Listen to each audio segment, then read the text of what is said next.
Hello friends, welcome back to my channel twisted कहानियां। मेरा नाम है कनिका। आज मैं आपके सामने एलेक की स्टोरी का सेकंड पार्ट लेकर हाजिर हूं। इस पार्ट में मैं आपको बताऊंगी कि आखिर एलेक नाम के इस लड़के ने रिवेंज लेने के लिए, दुनिया से बदला लेने के लिए क्या किया। अगर आपने स्टोरी का फर्स्ट पार्ट नहीं देखा है तो प्लीज आप फर्स्ट पार्ट पहले देख कर आइएगा। उसका लिंक मैंने पिन कमेंट में दे दिया है। उसके बिना आपको सेकंड पार्ट समझ में आने वाला नहीं है। तो अब हम चलते हैं सीधे 23 अप्रैल 2018 के दिन।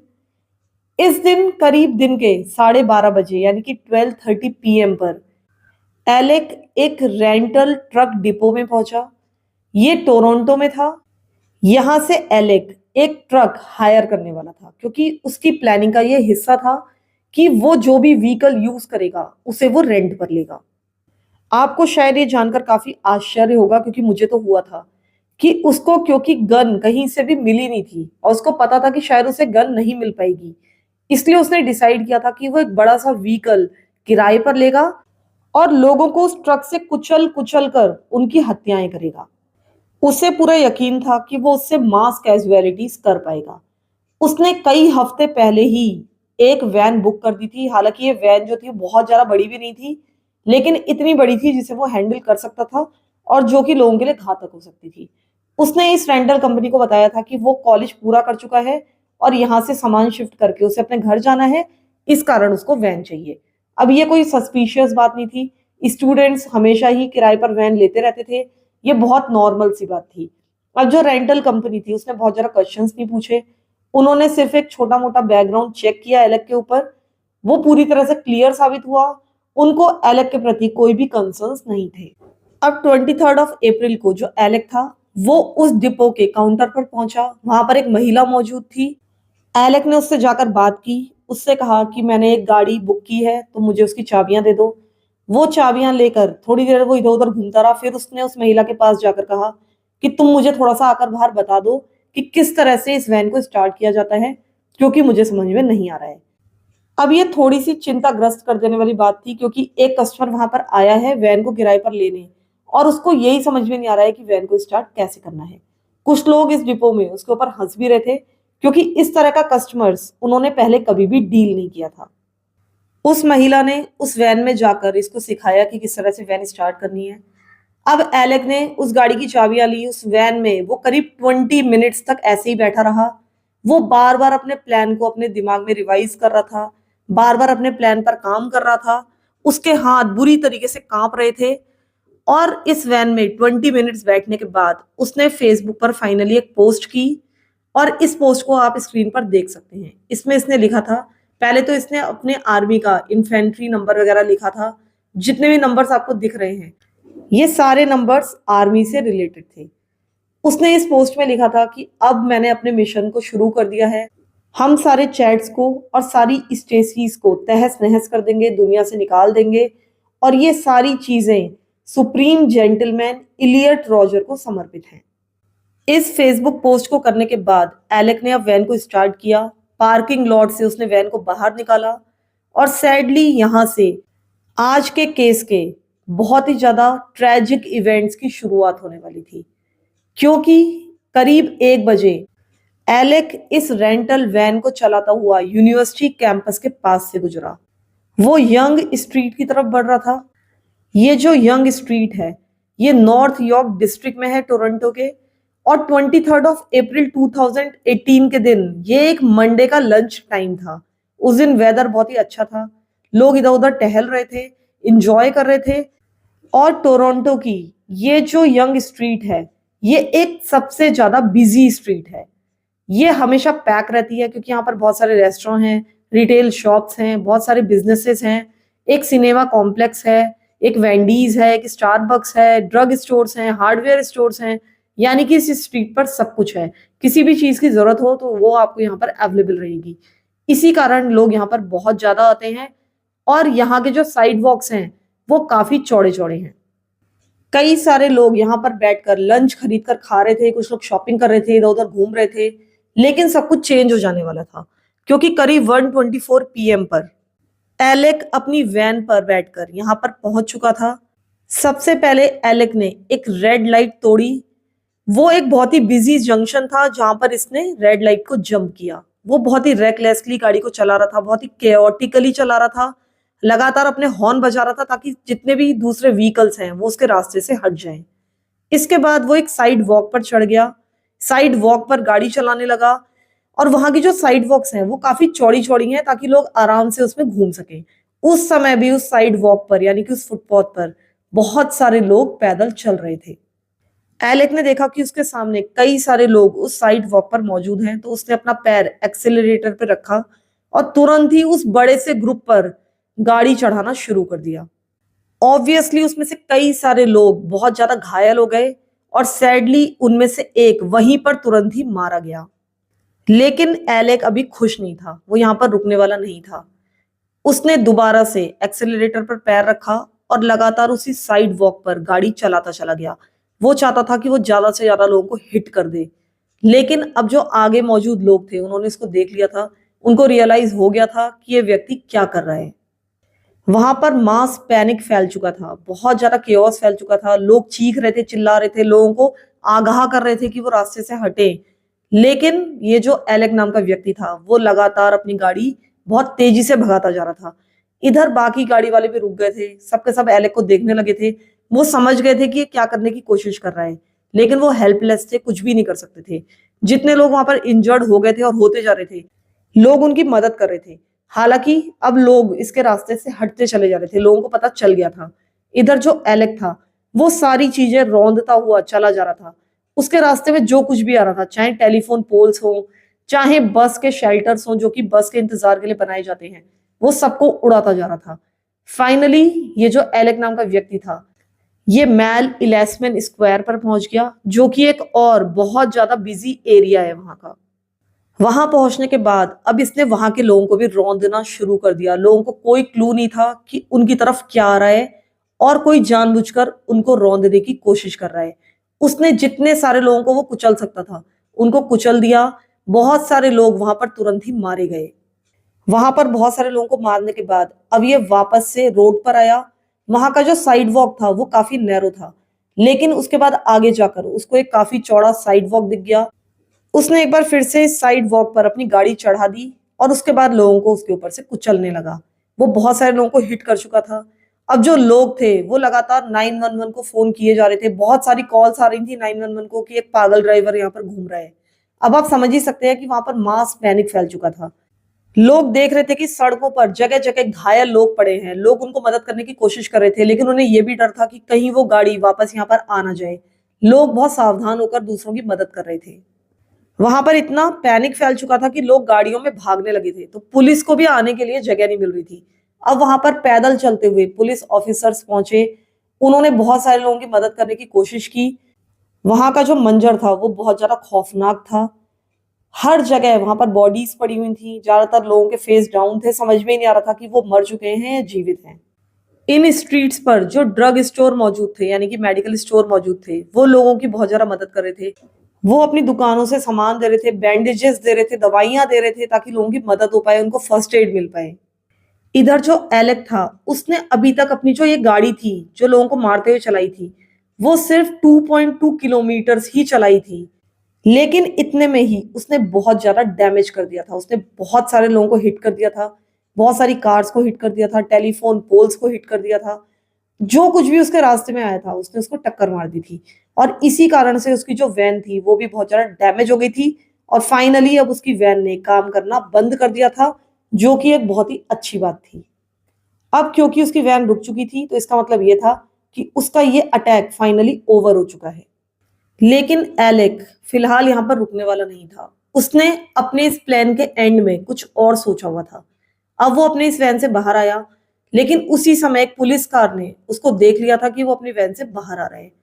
उसके सामने ही यानी एलेक के सामने ही वो पुलिस ऑफिसर पहुंच गया। हालांकि वो दूरी पर था।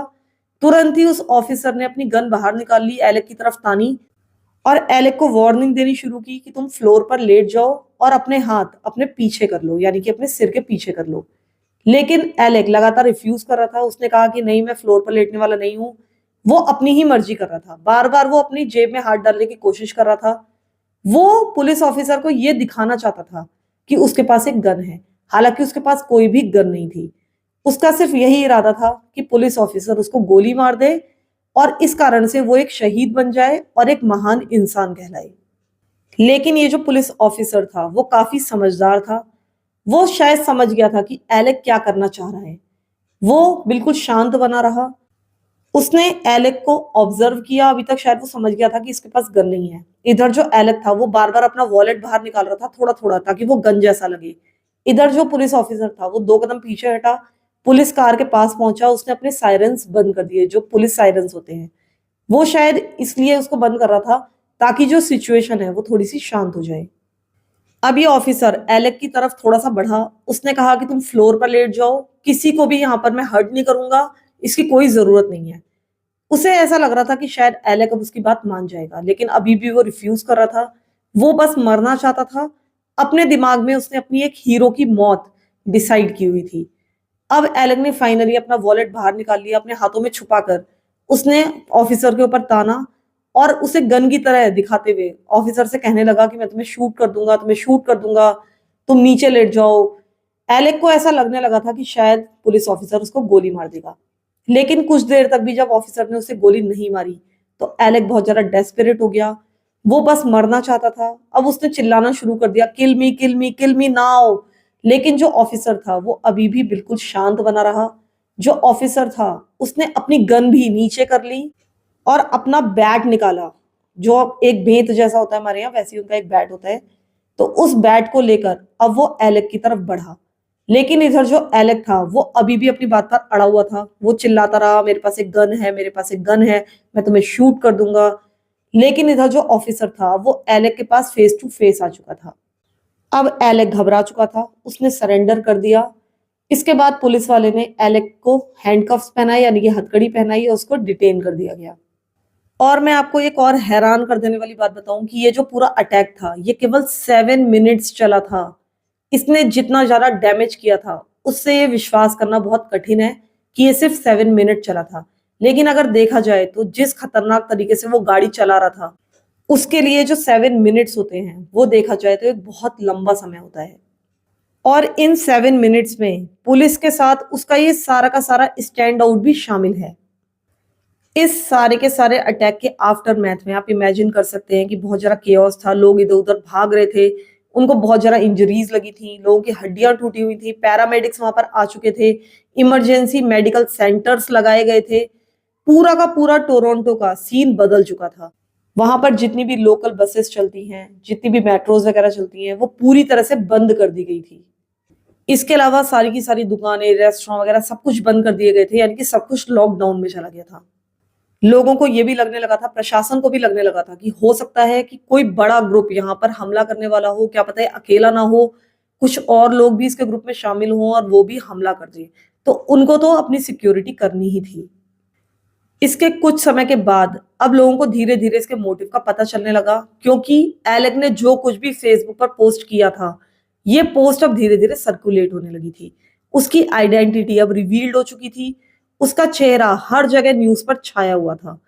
अब ये डिस्कवर किया जा चुका था कि वो इस प्लान में अकेला था और इसके इस प्लान में और कोई भी शामिल नहीं है। अब इमरजेंसी सर्विसेज के सामने एक बहुत ही अजीब सा, बहुत ही ऑफुल टास्क था। उन्हें ये पता लगाना था कि जो लोग मारे गए हैं वो कौन थे। इस घटना में बहुत सारे लोग इंजर्ड हुए थे जिनकी तो कोई गिनती ही नहीं है। लेकिन कुल मिलाकर 10 यानी कि 10 लोग इसमें मारे गए थे।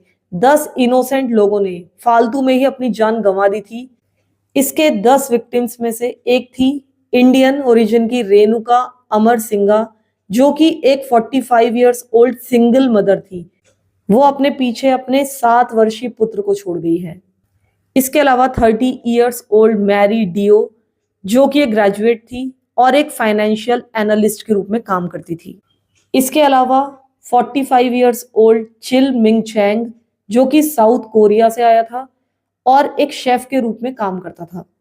इसके अलावा 94 ईयर्स ओल्ड बेटी, जो कि एक स्कॉटिश महिला थी, एक कैंसर सर्वाइवर थी और उसकी कम्युनिटी के लोग उसको बहुत ज्यादा प्यार करते थे। इसके अलावा 80 ईयर्स ओल्ड एक ग्रैंड माँ जिनका नाम था डोरोथी। इसके अलावा 85 ईयर्स ओल्ड मेनिया अलार, जो कि जॉर्डन के थे एक पिता थे और अपनी फैमिली को विजिट करने के लिए कनाडा आए थे। इसके अलावा 22 years old Korean student So Hee Chung, जो कि यूनिवर्सिटी ऑफ टोरंटो में पढ़ती थी। इसके अलावा 22 इयर्स ओल्ड जी हो निम मारी गई थी। इसके अलावा 33 इयर्स ओल्ड एंड्रा, जो कि एक बहुत ही लविंग आंट थी, उसकी 4 नीसेस थी, नेफ्यूज थे और ये सभी उसको बहुत ज़्यादा प्यार करते थे। और इसके अलावा फाइनली 83 इयर्स ओल्ड जेराल्डिन ब्रेडी, जो कि एक वाइफ थी, मदर थी और एक कैंसर सर्वाइवर थी, जिसको उसकी पूरी फैमिली बहुत ज़्यादा प्यार करती थी। इन 10 लोगों के अलावा करीब 16 लोग बहुत ज़्यादा सीरियसली इंजर्ड हुए थे और इनमें उन लोगों की गिनती शामिल नहीं है जिनको छोटी-मोटी चोटें लगी थी। ये ऐसे लोग हैं जिनको ब्रेन इंजरीज हुई थी, ब्रेन डैमेजेस हुए थे, स्पाइनल कॉर्ड इंजरीज हुई थी, उनके हाथ पैर टूट गए थे, यहाँ तक कि इनके हाथ पैर कुछ लोगों के कटवाने भी पड़े। तो ये ऐसे लोग थे जिनको लाइफ चेंजिंग इंजरीज आई थी। इसके अलावा ऐसे भी बहुत सारे लोग थे जो कि इन घटनाओं से बहुत ज़्यादा ट्रॉमेटाइज्ड हो गए और उनके मानसिक स्वास्थ्य पर इन चीज़ों का बहुत ज़्यादा असर पड़ा। लेकिन एलेक को इससे कोई फर्क पड़ने वाला नहीं था। वो तो अपनी नजरों में, अपनी कम्युनिटी की नजरों में एक हीरो बन चुका था, जैसा कि वो हमेशा से चाहता था। और उसकी इंसेल कम्युनिटी के लोग इन सारी चीजों को बहुत ज्यादा सेलिब्रेट कर रहे थे। इसकी कम्युनिटी के लोग इस चीज को सेलिब्रेट कर रहे थे कि उसने 10 इनोसेंट लोगों की हत्या कर दी है और कहीं ना कहीं उनका बदला ले लिया है। वो इसको एक अचीवमेंट के रूप में देख रहे थे, यहां तक कि वो डिबेट कर रहे थे आपस में कि उनको हर एक महिला की मौत पर कितनी बियर्स पीनी चाहिए। यहां तक कि उन्होंने एलेक को एक निकनेम दे दिया था और वो था सेंट। यहां तक कि इंसेल कम्युनिटी ने एलेक के ऊपर गाने तक बनाए, सॉन्ग्स लिखे गए और बहुत ज्यादा सेलिब्रेशन किया गया। इन सारी चीजों को इन लोगों ने यूट्यूब पर भी अपलोड किया। फिर फाइनली पुलिस वालों ने एलेक का इंटरव्यू लिया और उन्होंने एलेक से पूछा कि तुमने ये सारा कुछ कांड आखिर किया क्यों। उसका ये इंटरव्यू करीब 3 घंटे चला। ये पूरा का पूरा इंटरव्यू यूट्यूब पर मौजूद है, आप उसे जाकर देख सकते हैं। इस इंटरव्यू को देखकर मुझे बहुत ज्यादा महसूस हुआ कि वो बहुत ही ज्यादा कोल्ड और बहुत ज्यादा रोबोटिक लग रहा है। उसको ऐसा लग रहा है कि कोई फर्क ही नहीं पड़ा है ये सब कुछ करके। वो बड़े आराम से बता रहा है कि मैंने वैन को चुना क्योंकि वो कार से बड़ी होती है, बहुत ज्यादा इफेक्टिव होती है, उससे मैं किसी को जोर से टक्कर मार सकता था। उसके चेहरे पर, उसकी बातों पे कोई रिमोर्स नजर नहीं आ रहा है। इसका एक अंश आप यहाँ पर देख सकते हैं। Choose the van. Because it was larger than a car, therefore large enough to be effective, but not so large that it made maneuverability hard. Difficulties with girls? No, No difficulties with girls at all? no. No, not at all. How do you feel about girls in general? I'm attracted to them. Oh, you are? Okay. Have you ever had a relationship with a female? I don't wish to answer that. उसके interview को देखकर लगता है कि जैसे उसे अपने ऊपर बहुत ज्यादा गर्व हो रहा हो। शुरू में तो वो ज्यादा बातचीत नहीं कर रहा था, उसको थोड़ा सा टाइम लगा वार्म अप होने के लिए, लेकिन जैसे ही वो इंटरव्यूअर के साथ कंफर्टेबल हो गया, वो ऐसे बात करने लगा जैसे कि अपने दोस्त के साथ बैठकर बात कर रहा हो। इतने आराम से वो बात कर रहा था जैसे कि कोई रेगुलर कन्वर्सेशन हो रही हो। उससे पूछा गया कि क्या तुम्हें लड़कियों के साथ कुछ डिफिकल्टीज थी, तुम्हें कुछ प्रॉब्लम थी, तो उसने इन सारी चीजों से साफ इनकार कर दिया। इसने इंटरव्यूअर को उस हैलोवीन पार्टी के बारे में भी बताया जो कि 2013 में हुई थी और लड़कियों का एक ग्रुप उसे देखकर हंस रहा था। ये सारी चीजें वो ट्रिगर के रूप में एक्सप्लेन कर रहा था कि ये सारे रीजंस थे कि मैंने इतने सारे लोगों की हत्या की, और सुनने में ही ये सारी चीजें बहुत ज्यादा स्टूपिड लग रही हैं। I was attending a house party, and I walked in and attempted to socialize with some girls. However, they all laughed at me and held the arms of the big guys instead. I felt very angry. Angry incels such as myself who are unable to get laid. Therefore, we want to overthrow the Chads, which would force the Stacys to be forced to reproduce with the incels. Interview के एक point पर आकर वो खुद को supreme gentleman कह रहा है, बिल्कुल उसी तरीके से जैसे कि इलियट रॉजर ने अपने आप को कहा था। यानी कि ये अपने आप को इलियट रॉजर की तरह महान समझ रहा था, जैसे कि इलियट कोई महान व्यक्ति रहा हो। Myself a supreme gentleman, I was angry that they would give their love and affection to obnoxious gurus. Of Elliot. We private messaged each other on Reddit. Yeah. After I saw one of his posts. We just talked about each other and got to know each other. We found each other very interesting. We both had the same frustrations at society. अब जबकि Alec ने सब कुछ confess कर लिया था, उसे करना ही था क्योंकि सभी ने उसे सब कुछ करते हुए देखा था। इसके बाद वो अपने ट्रायल का वेट करने लगा जेल में रहते हुए। उसका ट्रायल करीब 2.5 सालों के बाद यानी कि 2.5 years के बाद शुरू हुआ, यानी कि नवंबर 2020 में। आपको पता ही है कि 2020 में लॉकडाउन में रहा था पूरा का पूरा वर्ल्ड, तो उसका जब ये ट्रायल शुरू हुआ तो वो जूम पर शुरू हुआ, जूम कॉल्स पर होता था। और इस ट्रायल के दौरान एलेक और उसकी डिफेंस टीम ने ये डिसाइड किया कि वो अपने आप को क्रिमिनली इस चीज के लिए रिस्पॉन्सिबल नहीं मानेगा। इन लोगों ने ये दलील दी कि ये ऑटिज्म का शिकार था, इसका ऑटिज्म बहुत ज्यादा बिगड़ चुका था क्योंकि इसका इलाज नहीं हुआ था। इस कारण से उसकी डिसीजन मेकिंग की स्किल्स काफी ज्यादा खराब हो गई थी और इसी कारण उसने ये सारी चीजें की। अब यहाँ पर जो ऑटिज्म की कम्युनिटीज थी वो बहुत ज्यादा नाराज हो गई क्योंकि ऑटिज्म को ये अपने बचाव के लिए इस्तेमाल कर रहा था, जबकि ऑटिज्म के शिकार लोग इस तरह की चीजें जनरली नहीं करते हैं, मास मर्डरर्स नहीं बन जाते हैं, और इस कारण लोगों को बहुत ज्यादा गुस्सा आया। अब कोर्ट ने भी इन सारी दलीलों को बिल्कुल भी नहीं माना। इसकी जांच कराई गई और ये पाया गया कि काफी ज्यादा इंटेलिजेंट है, इसके ऑटिज्म का इस पर अब कोई भी असर नहीं है, ये अच्छी तरीके से डिसीजंस ले सकता है और सही डिसीजंस ले सकता है। अब ट्रायल जब खत्म हुआ तो एलेक को सारे चार्जेस पर गिल्टी पाया गया। इसके ऊपर 10 मर्डर के चार्जेस लगाए गए और 16 अटेम्प्टेड मर्डर के चार्जेस लगाए गए। फिर फाइनली इसे 25 years इन प्रिजन की सजा मिली, जिसमें पैरोल की कोई भी गुंजाइश नहीं थी। इन सारी घटनाओं के बाद एक मेमोरियल सेटअप किया गया उसी सड़क पर जहां पर ये सब कुछ हुआ था। लेकिन इस अटैक के कई महीनों के बाद तक भी लोग लॉ सूट्स डालते रहे, एलेक के खिलाफ भी और साथ ही उस वैन कंपनी के खिलाफ भी जिसने ये वैन किराए पर दी थी।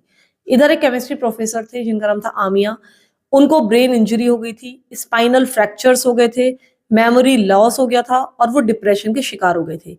इन्होंने वैन रेंटल कंपनी और एलेक के खिलाफ $6 million का दावा किया। इधर एक महिला भी थी जिनका नाम था कैथरीन, इनको भी ब्रेन डैमेज हो गया था, इन्होंने भी 3.6 million का दावा किया।